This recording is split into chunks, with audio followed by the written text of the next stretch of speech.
I'll be honest, you guys, there has never been a better time, a more important time than for leaders to step up and do the work that our soul came here to do. You know, it's like, I've always had this feeling inside of me, whether I was a waitress or doing work that wasn't transformation work, there was always that little part of me that was like, you're meant to do this. Like, you literally came to do this work in the world. You came for transformation. And when I was making $30,000 a year waitressing, or when I was working as a business coach, or when I was doing work that wasn't aligned with the work I'm doing now, I could always feel this like tension, right? I was like a few degrees off of what I was meant to be doing, especially when I was in more like traditional coaching roles and things like that. And when I sort of took those 2 degrees and I went, whoop, and I really settled into doing the work that I'm doing now, which is breathwork and somatic work and approaching transformation from a cellular level, from like a body-based level.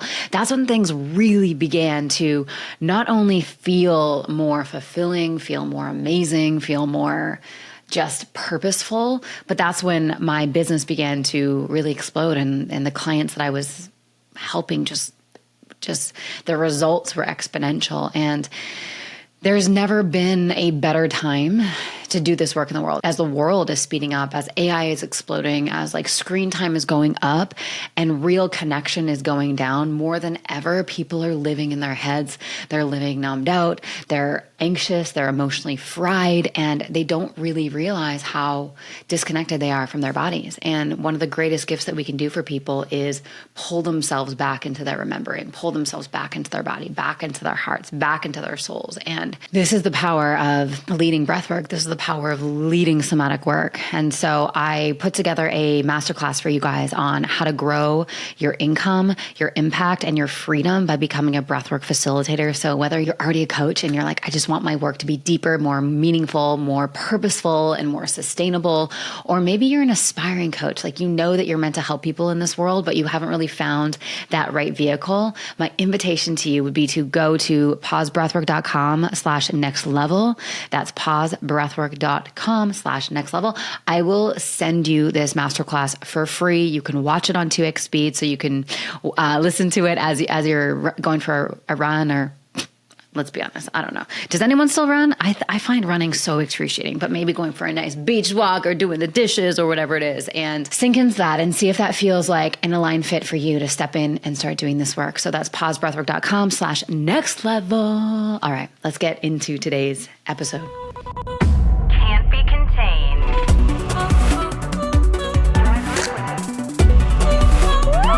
That's what I'm talking about.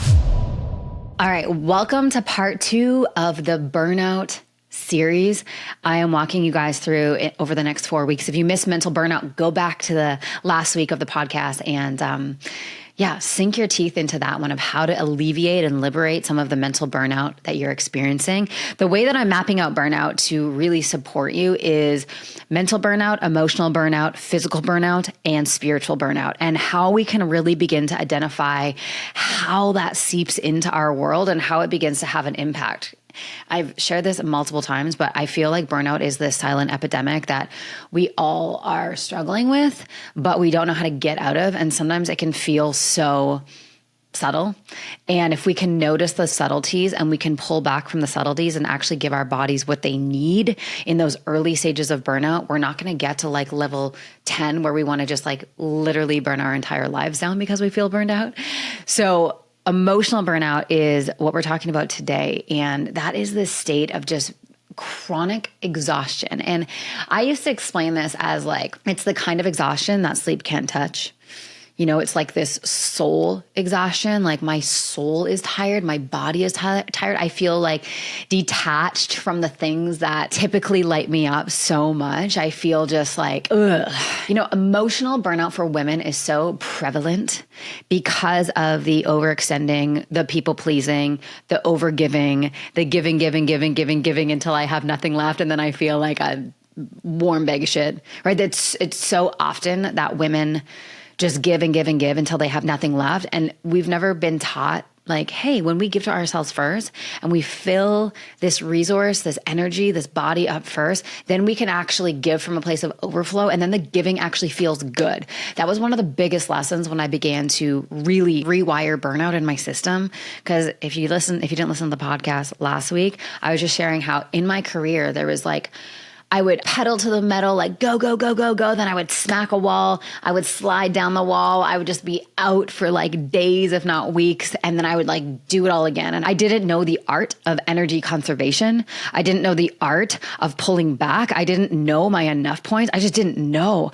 And so this lesson was taught to me over and over and over and over and over and over again until I was like, wow, it's so productive to actually listen to my body's cues and listen to the slight nuances that cause this. And when your body says, I'm done, the most powerful thing that you can do is just detach. Because if you don't, you'll begin to feel like you're an active participant in your life, but you're doing it from this like numbed out, checked out, detached place. And I don't know if you guys have heard of the term compassion fatigue, but it's basically like you've been carrying so much and you've been caring so much that you are like, you don't have any more compassion to give. Like you're empty. And this happens when we don't take time for ourselves. Like I remember when I was burnt out, people would send me a text and it's not that I didn't care, but like I couldn't muster the capacity to give empathy because I was so depleted.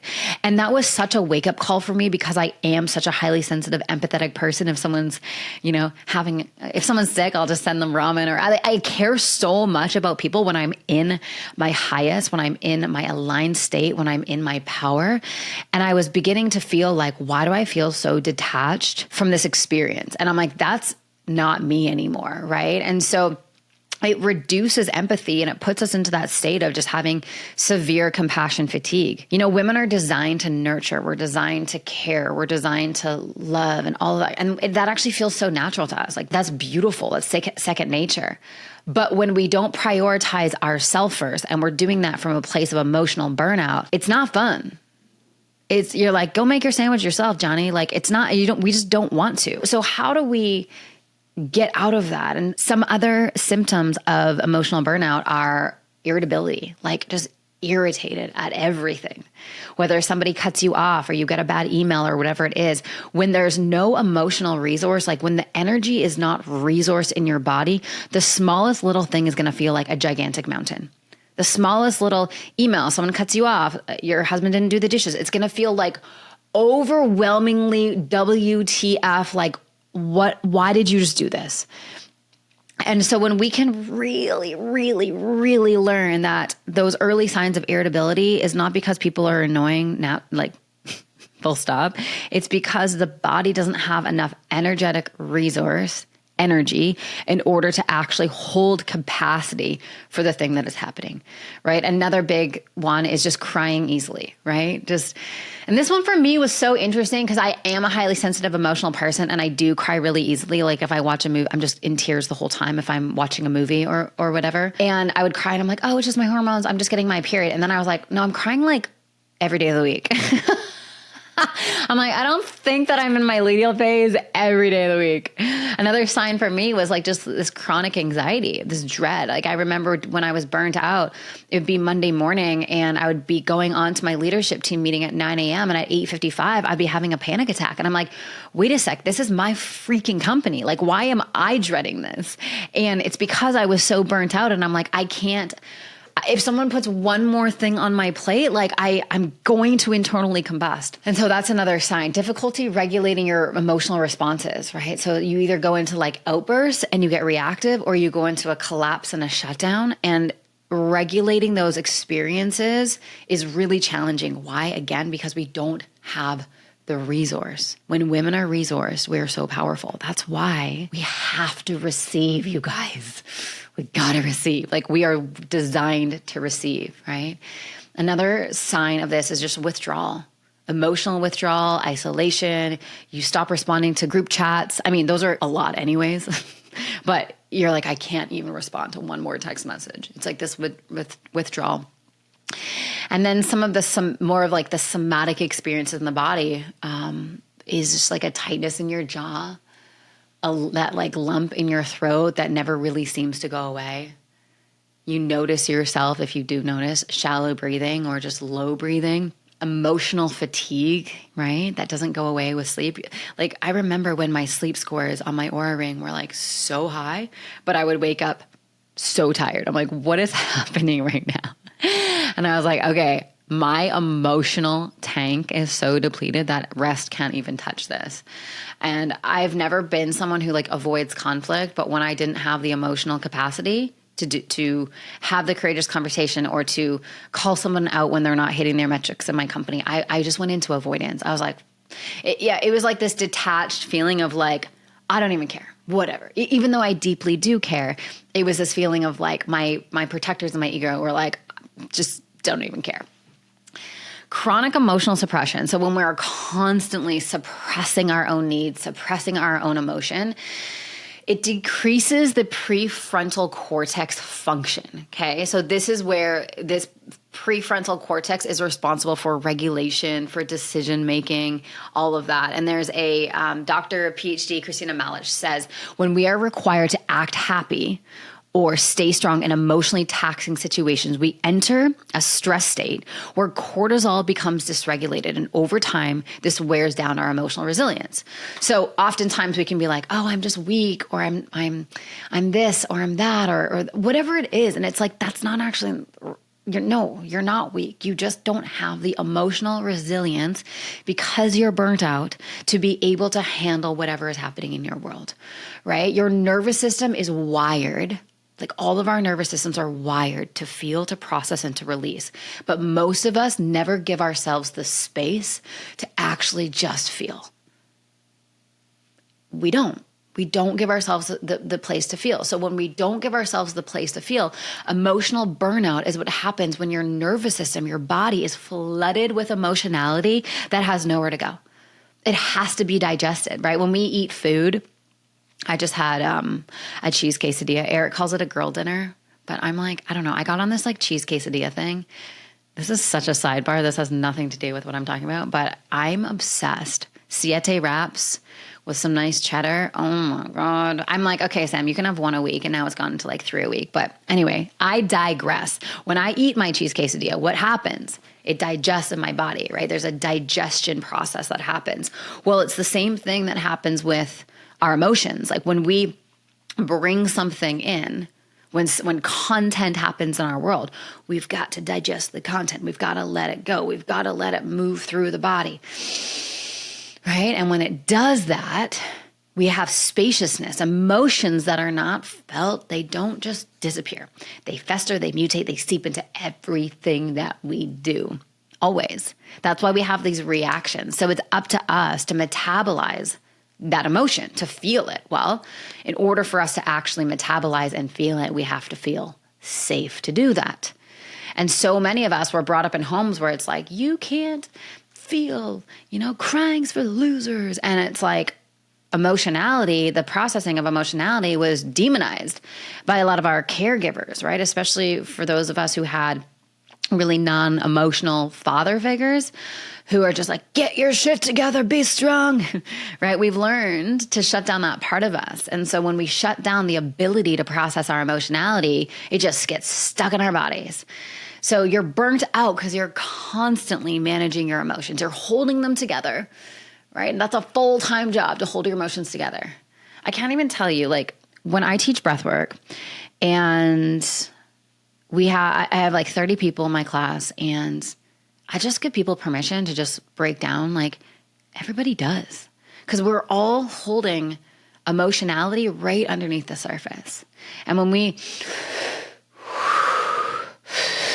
use our breath, right? When we use our breath to regulate that part of us, something unlocks, something comes alive.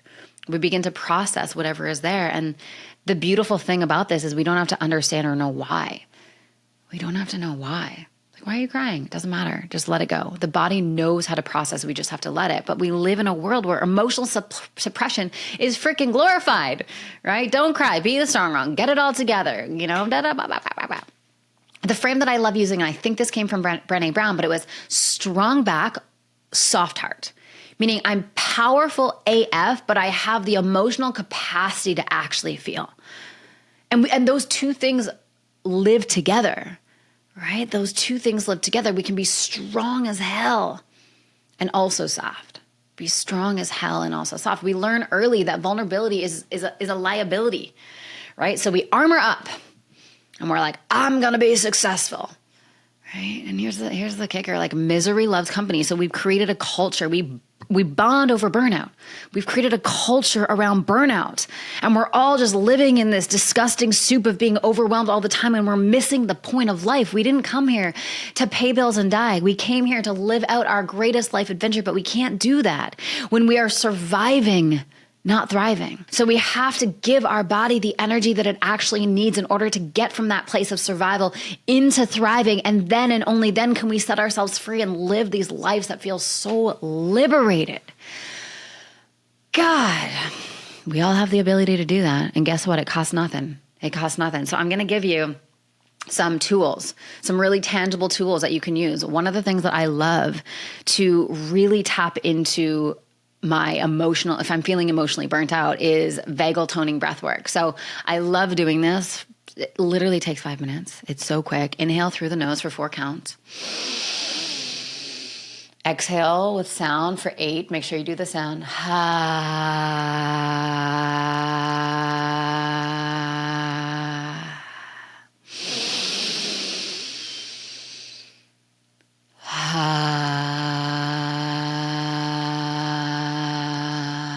So the vagus nerve, I'm not going to do that for 5 minutes because you can do it after this podcast. But the vagus nerve plays a critical role in emotional resilience. And toning it, which we just did with the sound, helps downregulate stress and discharge emotional tension. Okay, discharge emotional tension, meaning it takes us from that place of being emotionally constipated into a place of liberation, creating spaciousness. The second practice that I love is doing it at night. It's an evening ritual, and I place one hand on my heart, one hand on my belly, and I ask myself, what did I feel today that I didn't let myself process? Whew, so good. What did I feel today that I didn't let myself process? Yeah. So for me, what that looks like sometimes is if I'm at work and I have a challenging conversation with an employee, I want to make sure that they feel safe and regulated in that conversation. And so sometimes I can sort of hold back my experience so that I can create a safe place for them. So my evening ritual is like, how can I now move that through and acknowledge like, oh, that was tough, and like let all of my little pieces and parts know like that was tough. Sometimes when we hold space for other people, especially if you are a breathwork facilitator or a somatic coach, or you're in my world or I've trained you, we're holding space for people all day long. And so this is a beautiful thing to do at the end of your day, of just like giving yourself that space. And whether you want to write or cry or dance or speak it out or do some breath work or hit your pillow or whatever you need to do it. Hillary Jacobs Hendel, she has this amazing quote: emotions are meant to move, and if they don't move through you, they'll move into you. Boom. Like we are designed to have this ability to do this. And so those are my two little emotional burnout rituals and fixes that I love doing on a daily basis. And they're so quick, like 10 minutes. 10 minutes a day can begin to downregulate our nervous system. And sometimes when we are emotionally burnt out, the 25-minute breathwork tracks, like on the Pause Breathwork app, for instance, aren't actually the most advantageous ones. It's these little moments that we can steal back, the 5 minutes here, the 2 minutes here, the 10 minutes here, the 3 minutes here, whatever it is. It's those little tiny moments. And another thing, like boundaries and burnout are so intertwined with each other. One of the leading contributors to emotional burnout is emotional labor without boundaries. Okay, emotional labor without boundaries. So even if you are in a healing profession, a helping profession, you're a therapist, a coach, you are a mom, anyone, a woman, right? We have to have boundaries around other people's emotionality. And something that I used to say all the time is like, don't make your emotionality my emergency. Unless, of course, like we have a coaching relationship, and that's obviously the situation. But don't let people just barf their emotions onto you. You know, don't do that. Have a boundary around that. Don't let people's emotionality be your emergency. You're not available for that. You have to protect your energy while modeling emotional sovereignty. And really like a nice, like quick, easy response is like, hey, I'm not available right now to hold space for this. Can we circle back later? Or I'm not available to hold space for this, period. End of sentence. Don't circle back. Don't allude to wanting to do it later. Hey, I'm not available for this right now. That's such a beautiful thing. Hey, I love you. You can even throw in an I love you there if you want to, right? People who can sit in the storm without needing to fix it immediately are some of my favorite people. Healing doesn't have to be repaired immediately. And sometimes when we come at it like that, of like, this needs to be fixed immediately. We need to repair immediately. It's like, we don't even come with our best selves. You know, if something triggers me at work or something comes up with Eric or whatever it is, because of my human design, I am a emotional authority. So it's so advantageous for me to actually regulate my nervous system way down before going to someone with it. And sitting in the storm and feeling safe in the storm is one of the greatest tools that we can possibly embody for each other and for ourselves too, right?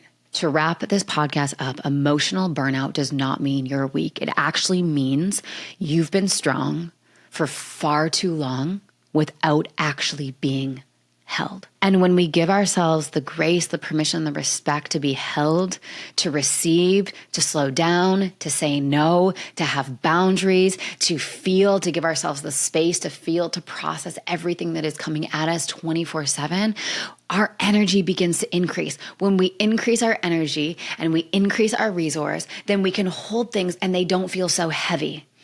And this is the beautiful thing that we can do. Women have diffuse awareness. Like we can pay attention to many things all at the same time. But if we try and hold and be responsible and codependent on many things all at the same time, we're going to feel like a bag of balls. We're going to feel like crap 24/7. And so this is your permission slip to pull back. Let the plates fall. Let the balls drop. Let people get disappointed with you. Like, who cares? Who cares? The more you honor yourself, the more you honor your alignment, the more you honor your boundaries, the more resource you're going to have in your system, and the more you're going to be able to show up for those people that you love. I promise you, I know this is hard. This was a healing process for me because dang, I was a no boundary, people pleasing, I'm going to give you everything and not give myself anything type of gal. And when I made this shift, it was such a gift. It was such a gift because I finally got to inhabit a body that felt good.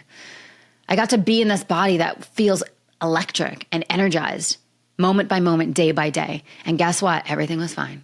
No one died. It was all good. So, permission slip.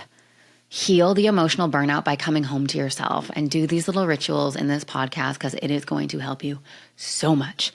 If this podcast was valuable for you, it would mean the world to me. It helps so much if you can subscribe, hit follow on the platform that you are watching. And if you can send this to someone that you love and you think would receive a lot of value from this, that would mean the freaking world. Thank you so much for being a part of this community.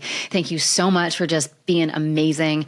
I just appreciate y'all so much for leaning in and doing the thing that's uncomfortable and constantly learning and evolving. And I'm grateful to be able to walk beside you on that path. So thank you so much. And we'll see you next week for physical burnout, how we heal physical burnout. Okay. See you guys later. Can't be contained.